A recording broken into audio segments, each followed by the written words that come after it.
Hebreus capítulo 10, versículo 1, diz assim a palavra de Deus: Ora, sendo a lei sombra dos bens futuros, e não a imagem exata das coisas boas, jamais pôde aperfeiçoar os que vêm apresentar suas ofertas por meio dos mesmos sacrifícios que continuamente se oferecem de ano em ano. Se não fosse assim, não teriam deixado de ser oferecidos, pois se os adoradores tivessem sido purificados de uma vez por todas, nunca mais teriam consciência do pecado.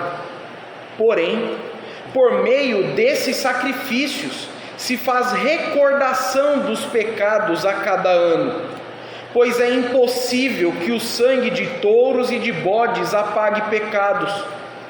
Por isso, entrando no mundo, ele diz: Tu não quiseste sacrifício e oferta, mas me preparaste um corpo.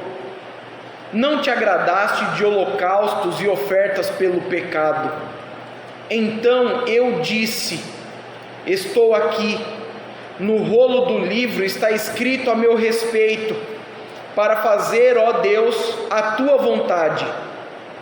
Tendo dito acima: Tu não quiseste e nem te agradaste de sacrifícios, ofertas, holocaustos e ofertas pelo pecado, que se oferecem segundo a lei, agora disse: Estou aqui para fazer a tua vontade. Assim, ele invalida o primeiro para estabelecer o segundo.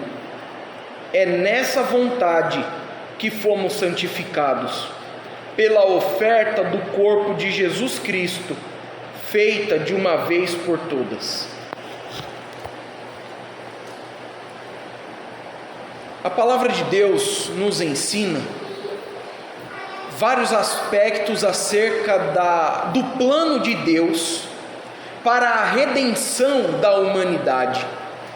Dentre esses aspectos, nós encontramos uma necessidade envolvendo a vinda de Cristo, que é a necessidade de uma redenção eficiente. Aqueles que conhecem a Escritura, que já tiveram algum contato com o ensino, principalmente do Antigo Testamento, sabem que no passado, quando Deus chamou a Abraão, Isaque e Jacó, e constituiu por meio dessa genealogia uma nação, Ele estabeleceu com eles um pacto, uma aliança, um contrato, que continha uma lei muito robusta, completa, que regulava vários aspectos da vida do povo.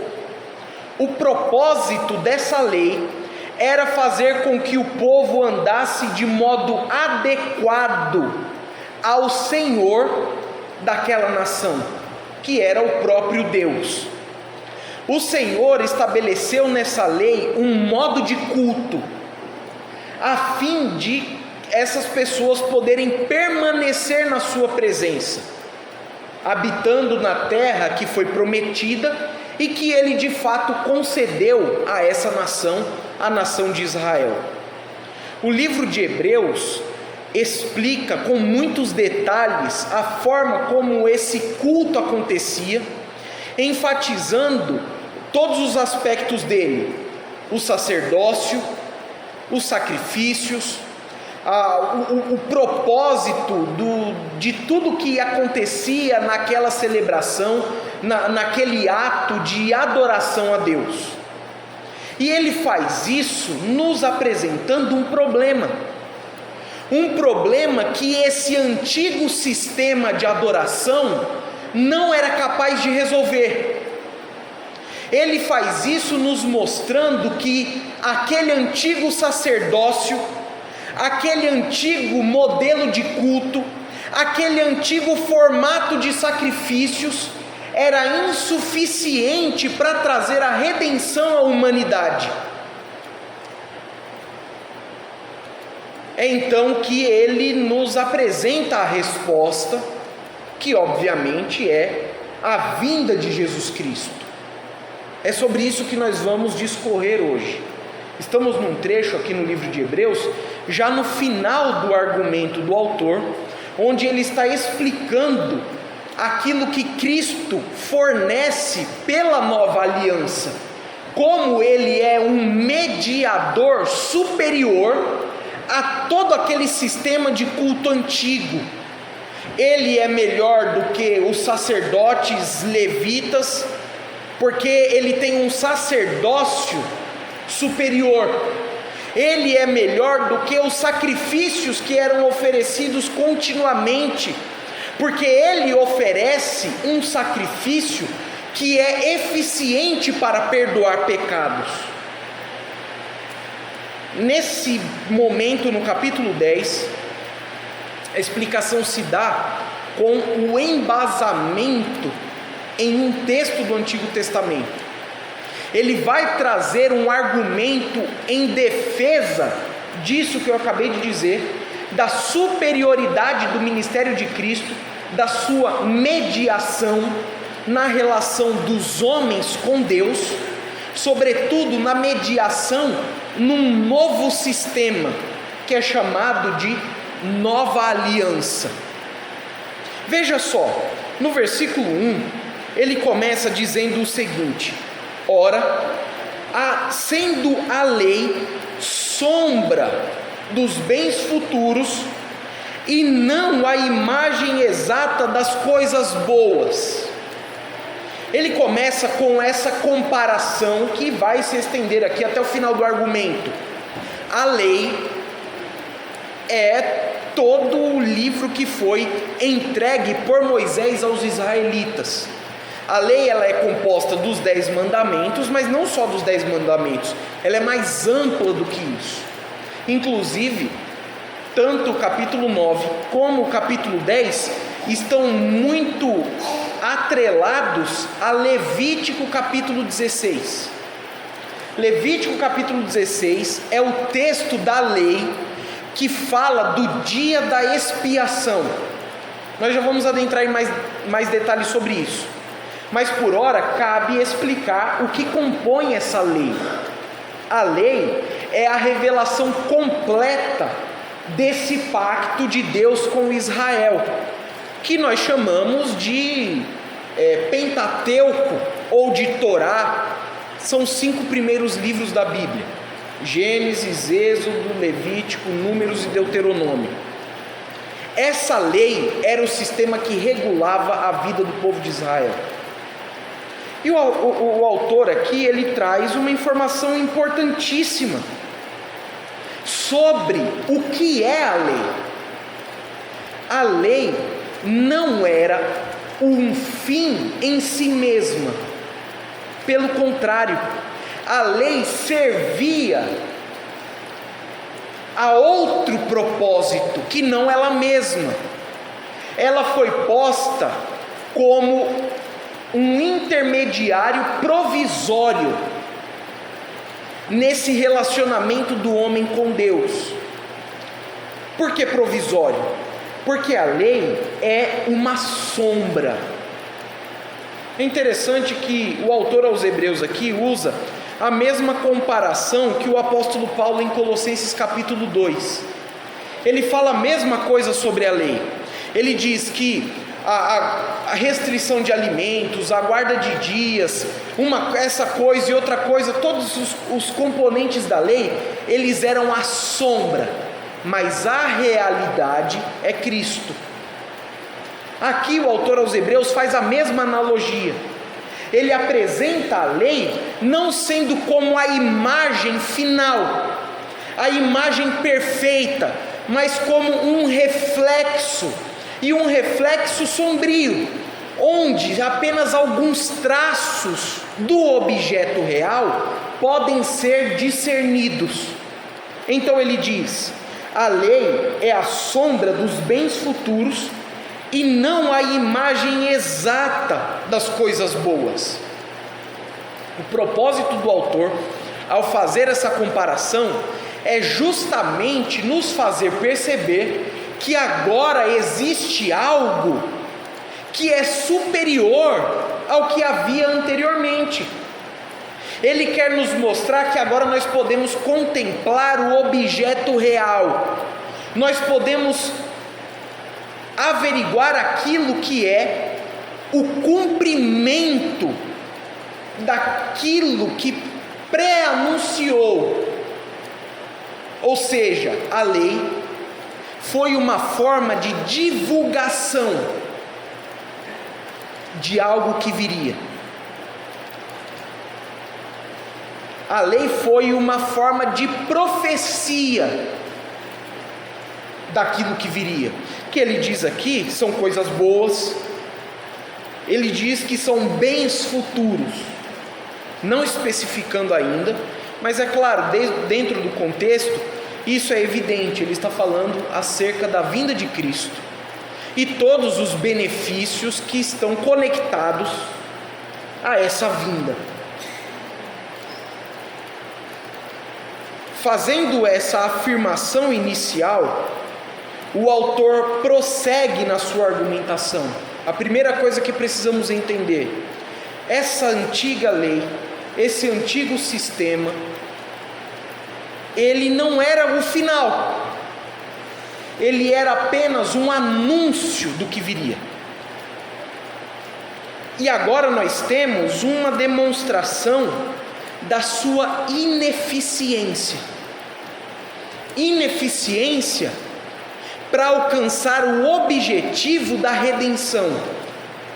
Ele diz ainda no versículo 1: sendo a lei a sombra dos bens futuros e não a imagem exata das coisas boas, jamais pôde aperfeiçoar os que vêm apresentar suas ofertas por meio dos mesmos sacrifícios que continuamente se oferecem de ano em ano.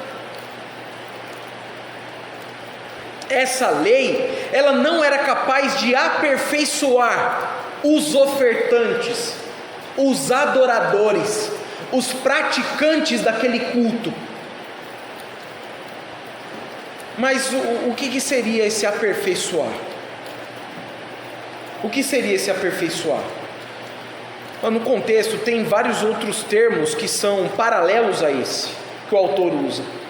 Ele fala de aperfeiçoar aqui, no sentido de ter os pecados apagados, os pecados removidos, de ser completamente santificado, de ser completamente liberto das consequências do pecado.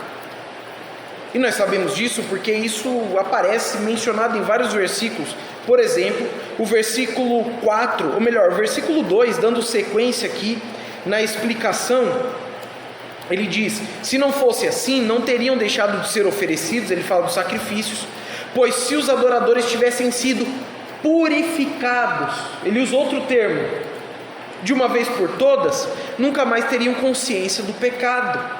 Então, aperfeiçoar é o mesmo que purificar dos pecados. Também no versículo 4, dentro da mesma argumentação: pois é impossível que o sangue de touros e bodes apague pecados.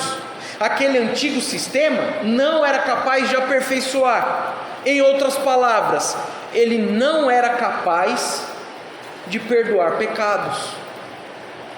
Não era capaz de perdoar pecados. A Escritura parte aqui de um pressuposto que vai na contramão daquilo que as pessoas estão habituadas a pensar do relacionamento da humanidade com Deus. Uma coisa é certa: o autor aos Hebreus está lidando com um problema na igreja, que é o seguinte: algumas pessoas queriam retroceder ao sistema de adoração da lei. E o autor aos Hebreus está desconstruindo isso de várias maneiras. Mas mesmo aqueles que queriam retornar àquele sistema tinham uma consciência acerca de uma realidade. O relacionamento do homem com Deus está prejudicado por causa do pecado. E não é possível que o homem se aproxime de Deus sem derramamento de sangue. É impossível que o homem se aproxime de Deus sem que um pagamento pelo pecado seja oferecido. Não é como as pessoas acham hoje, que Deus está de bem com todo mundo, e que está tudo bem, e que Deus é um paizão, que acolhe todos os seus filhos. É o contrário. A Escritura diz que todos pecaram e estão destituídos da glória de Deus. O Salmo 14 diz que Deus olha do céu para ver se há alguém que faça o bem, alguém que entenda, e Ele diz que não, todos se desviaram, todos se corromperam, todos são maus, todos são injustos. Não há quem faça o bem, não há nenhum sequer. Então existe um problema que o texto aqui pressupõe. Ele não entra nesses detalhes porque é uma realidade que já deveria ser conhecida. Todos são pecadores e a sua relação com Deus está prejudicada. Não é possível se aproximar de Deus sem que uma vida seja ceifada. Não é possível adentrar a presença de Deus sem que os pecados cometidos por todos nós sejam pagos, e sejam pagos com uma pena capital, com a morte. O problema que o autor aos Hebreus aqui está expondo é: a lei que tinha sacrifícios também não resolve isso. Também não resolve isso. Se eu não posso me aproximar de Deus, porque não há em mim bondade alguma, porque Deus está irado com a humanidade por contemplá-la e perceber que não há ninguém que faça o bem, que todos são maus e pecadores, e o único sistema de adoração instituído no Antigo Testamento também não serve para perdoar pecados, por qual meio nós poderíamos nos aproximar de Deus? O autor aos Hebreus está nos mostrando, é claro, que a solução é Cristo. Entretanto, ele está desconstruindo a ideia de que qualquer outro sistema seja uma alternativa. Nem mesmo o sistema de culto do povo de Israel, que foi dado pelo próprio Deus, servia para a redenção. Nem mesmo o culto instituído por Deus na lei de Moisés servia para perdoar pecados. É o que ele diz no versículo 1: jamais pôde aperfeiçoar os que vêm apresentar suas ofertas.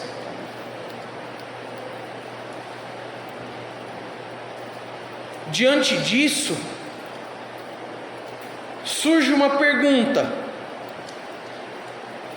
qual era o propósito da lei? Ora, o propósito da lei, a maioria já sabe, nós já ensinamos isso aqui várias vezes. O propósito da lei não era trazer a redenção, era anunciar o Redentor. O apóstolo Paulo diz que se houvesse uma lei que fosse capaz de perdoar pecados, não haveria necessidade de Cristo ter morrido. Mas a lei serviu temporariamente a uma causa, para anunciar a vinda de Cristo. É por isso que ela é ineficiente para perdoar pecados, porque ela não tinha o propósito de ser o meio de redenção. O meio de redenção é Cristo, e nunca foi a lei. Ele prossegue, e agora ele vai dar algumas razões para explicar a ineficiência da lei no perdão de pecados, no aperfeiçoamento. Ele diz ainda no final do versículo 1, e entrando também no versículo 2, o seguinte: esses sacrifícios que continuamente se oferecem de ano em ano. Segundo Levítico capítulo 16, o dia da expiação, que era o dia em que toda a nação de Israel se reunia para um ato de adoração solene, onde o sumo sacerdote representava o povo diante de Deus com os sacrifícios estipulados. Ele precisava fazer isso continuamente. Lá em Levítico 16:34, a Escritura nos fala que esse ato deveria ser celebrado todos os anos de modo perpétuo. E a própria lei está anunciando a ineficiência desse sistema de sacrifícios para perdoar pecados. Porque, como o autor aos Hebreus aqui diz, esses sacrifícios são oferecidos anualmente. E se eles fossem capazes de aperfeiçoar, veja o versículo 2, ele trata isso por meio de uma pergunta retórica. Se não fosse assim, não teriam deixado de ser oferecidos? A lógica é a seguinte: se esses sacrifícios servem, por que tem que repetir toda hora? Se esses sacrifícios servem para perdoar pecados, por que eles não terminam nunca? Porque todos os anos eles precisam ser refeitos. E ele termina no versículo 2: pois se os adoradores tivessem sido purificados de uma vez por todas, nunca mais teriam consciência do pecado. Se a lei resolvesse o problema do pecado, então as pessoas saberiam, e ter consciência aqui não é uma intuição subjetiva, não é nada disso. Ter consciência aqui é saber de alguma coisa. Se a lei fosse o bastante para perdoar pecados, as pessoas saberiam que estão libertas do pecado. Mas o que elas sabem é outra coisa. O que elas sabem sobre o pecado é outra coisa, porque olha o versículo 3: porém, por meio desses sacrifícios se faz recordação dos pecados a cada ano. A lei servia a um propósito: manter a memória do povo fresca sobre uma informação: eles são pecadores, e não há nada que eles façam que possa apagar o seu pecado. A lei fazia isso, a lei mantinha isso aceso, a lei fazia com que isso estivesse sempre à frente dos olhos dos israelitas, porque os sacrifícios nunca terminavam, os sacrifícios nunca acabavam. Todas as vezes o pecado era recordado, todas as vezes o pecado vinha de novo à tona, porque sangue e mais sangue era derramado, e os pecados nunca eram cobertos. E ano após ano, e trocavam os sacerdotes, e novos animais eram mortos, e o número de animais mortos se multiplicava, e a quantidade de sangue derramado cada vez mais se acumulava, e a fumaça daqueles animais que queimavam no altar subia cada vez mais, mas nada era capaz de tirar o pecado. Porque esse sistema de culto, por mais que fosse repetitivo, por mais que fosse constante, por mais que fosse um ato de obediência à própria lei revelada por Deus, ele não era capaz de libertar o povo. Veja o versículo 4: pois é impossível que o sangue de touros e de bodes apague pecados. É impossível. Os sacrifícios da lei nunca apagaram um pecado sequer. Mas aí fica uma dúvida, porque quando nós lemos lá o livro de Levítico mesmo que eu mencionei, o capítulo 16 sobre o dia da expiação, lá ele diz que o povo seria perdoado por meio daqueles sacrifícios. Como que nós podemos explicar isso? Porque o autor aqui é claro, é muito claro: o sangue de animais não perdoa pecados. Não importa a forma de culto que você ofereça a Deus, nada é capaz de perdoar os seus pecados. Voltando aqui para o capítulo 9, nós temos uma explicação. Capítulo 9, versículo 13. Ele está mais uma vez fazendo uma comparação entre o dia da expiação e o sacrifício de Cristo. E no versículo 3 nós temos a explicação do que se trata aquele perdão da lei, aquele perdão obtido pelo sacrifício de animais. Diz assim: porque se quanto à purificação da carne, o espalhar do sangue de bodes e touros e das cinzas de uma novilha santifica os que estão impuros, quanto mais o sangue de Cristo, que imaculado por meio do Espírito Eterno ofereceu a si mesmo a Deus, purificará das obras mortas a vossa consciência para servirdes o Deus vivo.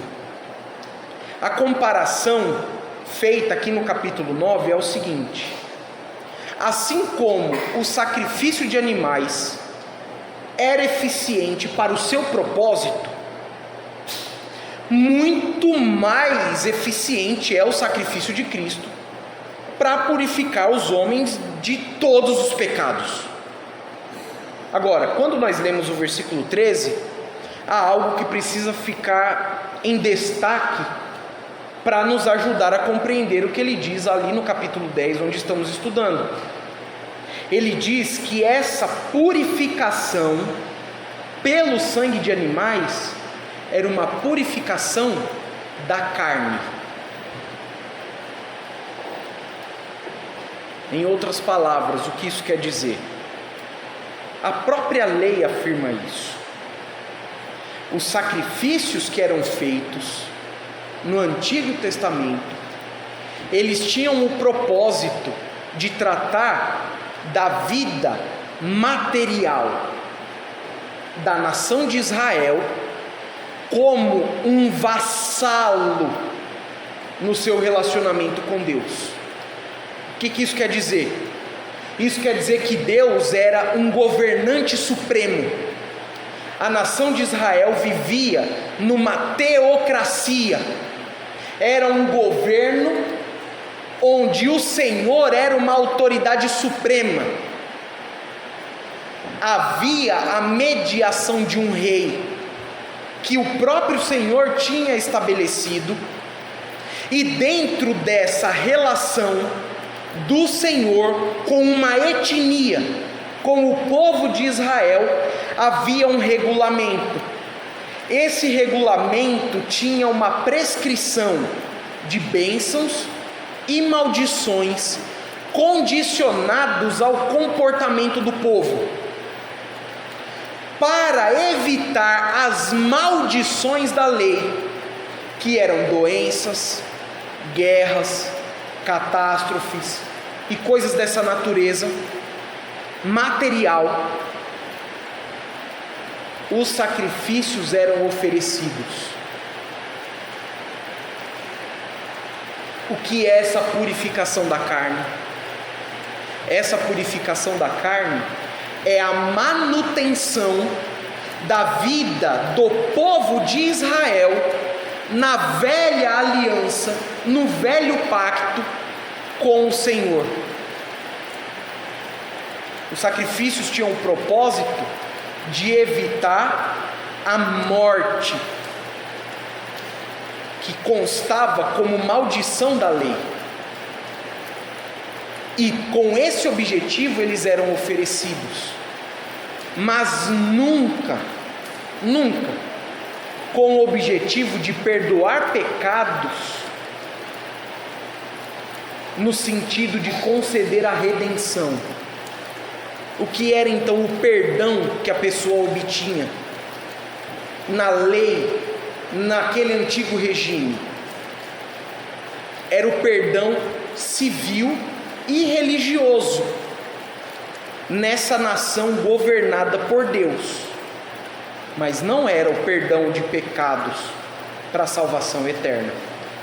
Voltando então para o capítulo 10, nós lemos o versículo 4, que é impossível que o sangue de touros e de bodes apague pecados. Dessa maneira, a lei, ela atendeu um objetivo.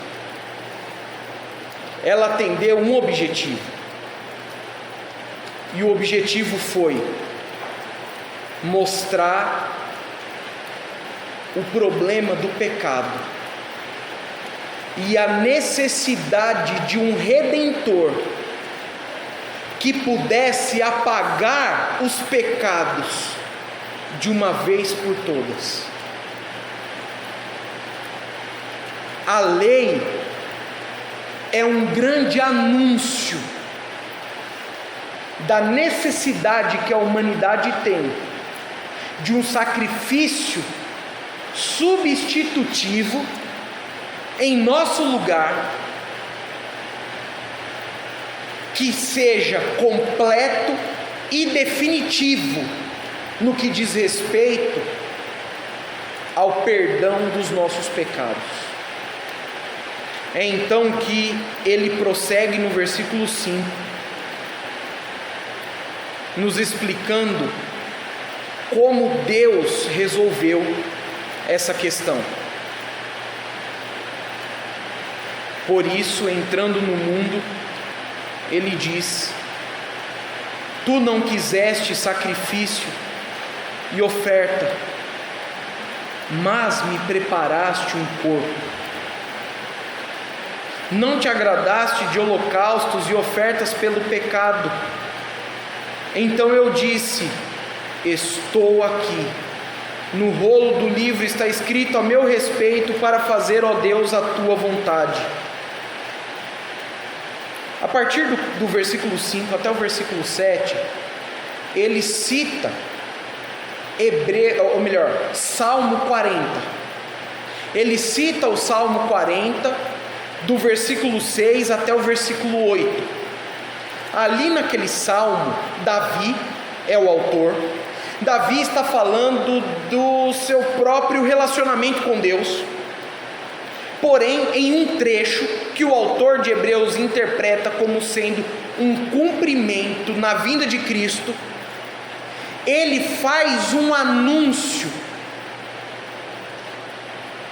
e esse anúncio mostra que, mesmo na antiguidade, durante os dias do rei Davi, a compreensão dos verdadeiros servos de Deus já era clara com respeito ao propósito da lei. Deus não se agradava do sacrifício de animais, não era isso que ele queria. No contexto do Salmo 40, essa abordagem, ela procura evidenciar que o que Deus quer na verdade é alguém apegado a Ele, e não uma religiosidade fria. Ele não quer o cumprimento mecânico de leis. Ele quer pessoas que o sirvam por amor e que tenham uma devoção legítima. Agora o autor aos Hebreus cita aquele texto do Salmo 40, mostrando que nessa declaração de Davi há algo conectado à vinda de Cristo. Porque esse sistema de leis, que naquela época já era compreendido como não sendo o objetivo principal do relacionamento do homem com Deus, estava divulgando que haveria um modo de redenção superior, um modo de redenção definitivo. Ele diz então que Deus não quis. Versículo 5: tu não quiseste sacrifício, oferta, nem holocaustos e nem ofertas pelo pecado. Ele não quis nada disso. Mas ele faz essa declaração introduzindo a resposta que nós estamos buscando. Já no versículo 5 ele diz: tu não quiseste sacrifício e oferta, mas me preparaste um corpo.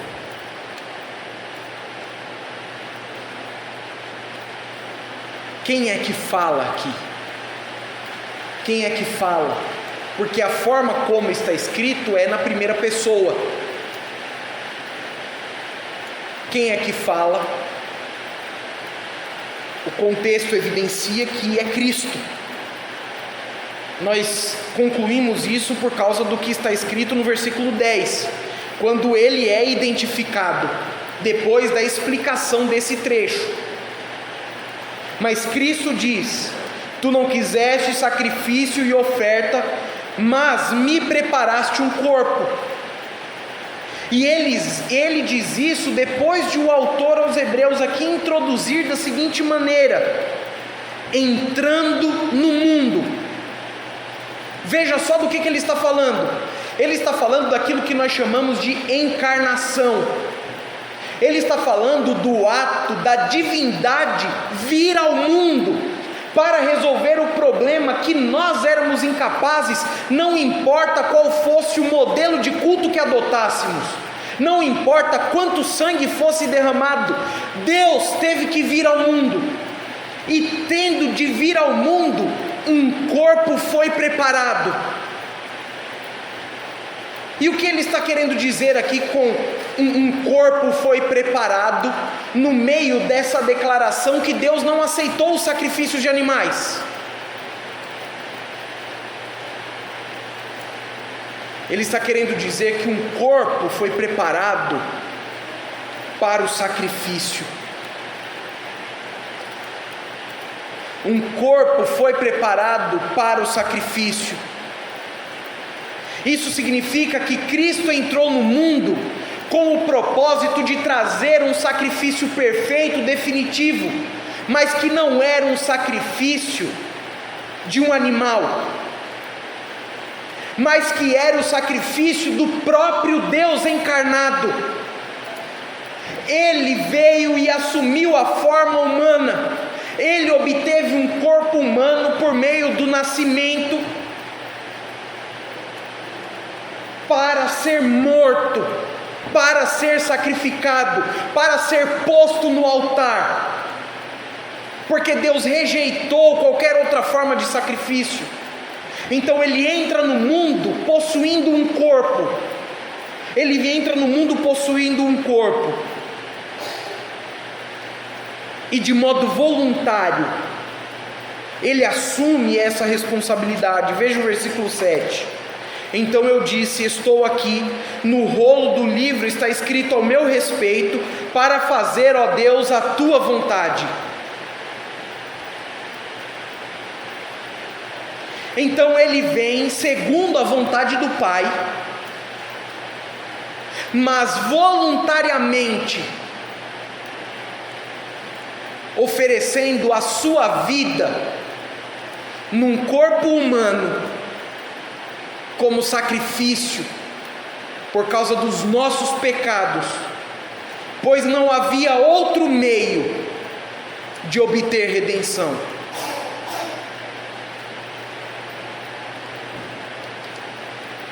A partir do versículo 8, o autor repete as palavras, ele repete as mesmas palavras, e conecta tudo isso à sua conclusão no versículo 9 e versículo 10. Mas observe a forma, o raciocínio que ele propõe. No versículo 8 ele diz: tendo dito acima, tu não quiseste nem te agradaste de sacrifícios, ofertas, holocaustos e ofertas pelo pecado que se oferecem segundo a lei. Agora disse: estou aqui para fazer a tua vontade. Está fazendo uma comparação entre o antigo sistema que foi rejeitado por Deus e a oferta do corpo de Cristo, feita voluntariamente por Ele. A conclusão é, final do versículo 9: assim ele invalida o primeiro para estabelecer o segundo. Assim como ele já disse outras vezes aqui no livro, ele enfatiza isso aqui em vários momentos. Aquele sistema por completo é agora totalmente desnecessário. Totalmente desnecessário. Porque ele era a sombra da realidade que viria. E uma vez que esses sacrifícios foram rejeitados e foi proposto um novo, que foi aceito segundo a vontade de Deus, o antigo se torna inválido para dar lugar ao novo. Isso significa que a velha aliança, que a antiga lei, se tornou inválida, porque Cristo foi capaz de resolver aquilo que a lei não podia e nem era o seu propósito. Na verdade, Cristo vem cumprindo a intenção da lei, que o divulgava. E então o versículo 10 diz: é nessa vontade, na vontade de Deus, na entrega voluntária do Filho, que fomos santificados pela oferta do corpo de Jesus Cristo, feita de uma vez por todas. Agora, aquilo que era impossível alcançar por qualquer meio, foi obtido pelo sacrifício de Cristo. Ser santificado aqui é o mesmo que aperfeiçoado, lá do versículo 1, é o mesmo que purificado, do versículo 2, é o mesmo que ter os pecados perdoados, do versículo 4. É um ato definitivo, é uma obra cabal, é um ato completo de perdão dos pecados. Tudo isso foi obtido por causa do sacrifício de Cristo. E ele dá ênfase no final ao modo desse sacrifício: de uma vez por todas. Enquanto os sacrifícios da lei foram repetidos por séculos e nunca foram capazes de apagar um pecado, por meio de um só ato, Cristo trouxe o perdão completo e definitivo. Veja ali o capítulo 9, versículo 6.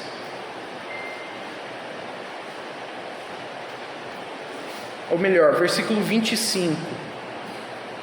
Ele também não se ofereceu muitas vezes, como o sumo sacerdote que entra no lugar santíssimo de ano em ano com sangue de outro. Nesse caso, seria necessário que ele sofresse muitas vezes desde a fundação do mundo. Mas agora, na consumação dos séculos, ele se manifestou de uma vez por todas para aniquilar o pecado por meio do sacrifício de si mesmo.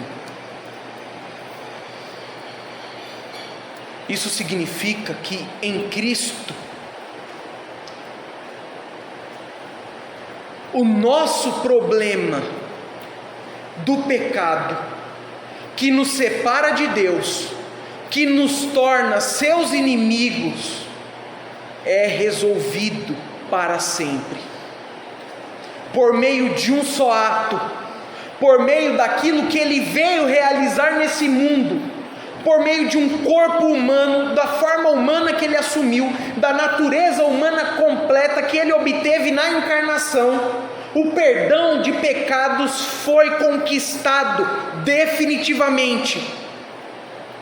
E agora nós não precisamos mais de sacrifícios, nós não precisamos mais de penitência, nós não precisamos mais de purgatório, nós não precisamos de sacramento, nós não precisamos de um sacerdócio. A única coisa que nós precisamos para o perdão de pecados é Cristo, porque somente o sacrifício do seu corpo é capaz de perdoar os pecados, e não só alguns pecados, ou não só de modo provisório, não de alguma forma imperfeita ou incompleta, mas de uma vez por todas. Ele perdoa os nossos pecados.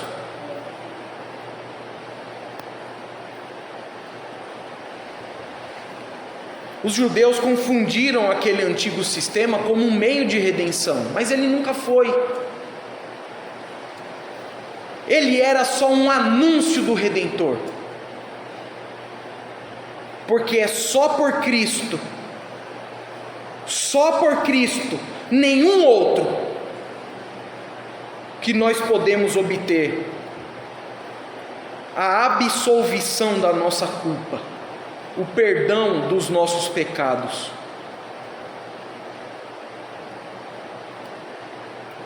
A nossa comemoração hoje é porque Deus se compadeceu da nossa miséria, e Ele mesmo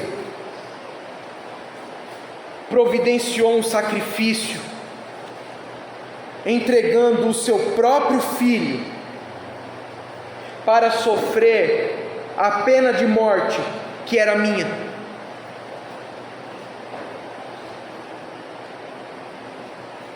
O que nós comemoramos é o fato de ser impossível alguma reconciliação com Deus, se não fosse Ele mesmo ter oferecido a sua vida na cruz para perdoar os nossos pecados.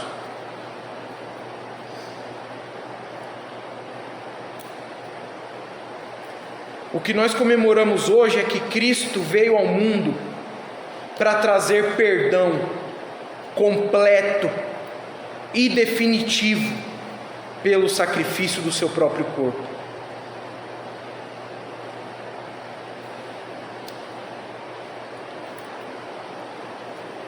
Essa mensagem, para aqueles que já foram perdoados, ela serve de renovo, ela serve de ânimo e de nutrição da nossa gratidão, por causa daquilo que Cristo fez por nós. Mas para aqueles que ainda não foram perdoados, serve como um alerta de que se você não obtiver o perdão por meio de Cristo, não há nada ao seu alcance que possa tirar os seus pecados. Somente a oferta do corpo de Cristo pode pagar pecados.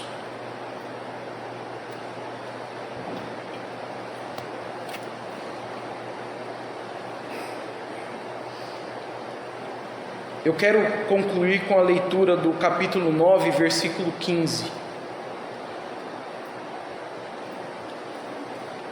onde ele diz: por isso, ele é mediador de uma nova aliança, para que, tendo sofrido a morte para a redenção das transgressões cometidas sob a primeira aliança, os chamados recebam a promessa da herança eterna.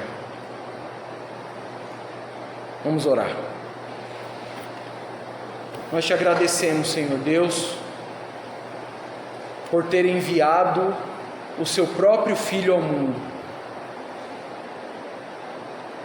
para assumir a forma humana e ser oferecido como um sacrifício em nosso lugar, para que nós não recebêssemos a pena da nossa culpa, para que nós pudéssemos ser justificados de toda a nossa maldade, de todas as nossas transgressões. Nós celebramos essa noite o fato de Cristo ter assumido um corpo humano, uma natureza humana, um espírito humano, ter se tornado semelhante a nós, e além de tudo, ter levado a culpa que era nossa. Nós somos gratos ao Senhor. Somos gratos ao Senhor porque nós obtivemos por meio desse sacrifício perdão. Perdão que para nós foi gratuito, mas que para o Senhor custou a vida do seu próprio Filho. Nós celebramos, ó Deus, essa noite a sua compaixão, a sua misericórdia, o seu amor pelos pecadores. Nós celebramos o fato de o Senhor ter baixado da sua glória para se aproximar de nós com uma oferta de perdão. Obrigado, ó Deus, por Jesus Cristo, o nosso Salvador, que obteve o perdão por meio do sacrifício de si mesmo, e agora reconciliados com o Senhor, herdeiros da promessa, nós expressamos ao Senhor a nossa alegria, a nossa gratidão, a nossa adoração,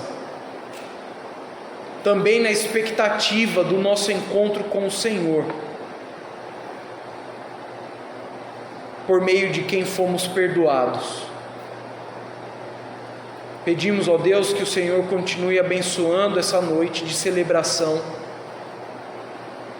para que com corações alegres e gratos, nós possamos celebrar a vinda de Cristo ao mundo, para obter a nossa redenção. Obrigado pela presença de cada um aqui essa noite. Oramos especialmente por aqueles que ainda não receberam perdão, que talvez estão tentando se justificar pela sua própria religiosidade, porque pensam que talvez de alguma maneira sejam bons, ou que o Senhor de algum modo se esquecerá de sua culpa. Ó Deus, traga a esses o perdão dos pecados por meio da oferta do corpo de Cristo, que eles possam receber a compreensão de que é somente por Cristo que a salvação pode ser obtida. Nós oramos, ó Deus, porque assim como o Senhor operou esse milagre em nós, o Senhor também pode fazê-lo por aqueles que ainda estão entre nós aqui e andam perdidos, rumo à separação eterna do Senhor. Obrigado mais uma vez, ó Deus, por esse dia, por essa celebração, por essa comunhão, por esse momento que teremos a seguir, esse banquete, essa troca de presentes, essa organização que é feita a fim de nós nos alegrarmos em conjunto. Te agradecemos por tudo isso. Pedimos que o Senhor abençoe o restante da nossa noite e que de fato, ó Deus, o Senhor Jesus Cristo, que ofereceu a si mesmo como pagamento para a nossa redenção, possa ser o centro da nossa atenção. É o que nós oramos em nome dele, o nosso Salvador. Amém. Nós estamos nesse momento encerrando o culto. Nós vamos prosseguir agora para o outro momento ali, onde nós teremos o banquete, as outras atividades. E nós vamos nos dirigir até lá. Antes da refeição nós vamos orar mais uma vez. E aí as outras atividades vão acontecer conforme foi organizado, ok? Ficamos mais uma vez alegres com a presença de todos, os irmãos, os amigos também que nos visitam. Sintam-se todos bem-vindos e acolhidos. E nesse momento então encerramos o culto aqui.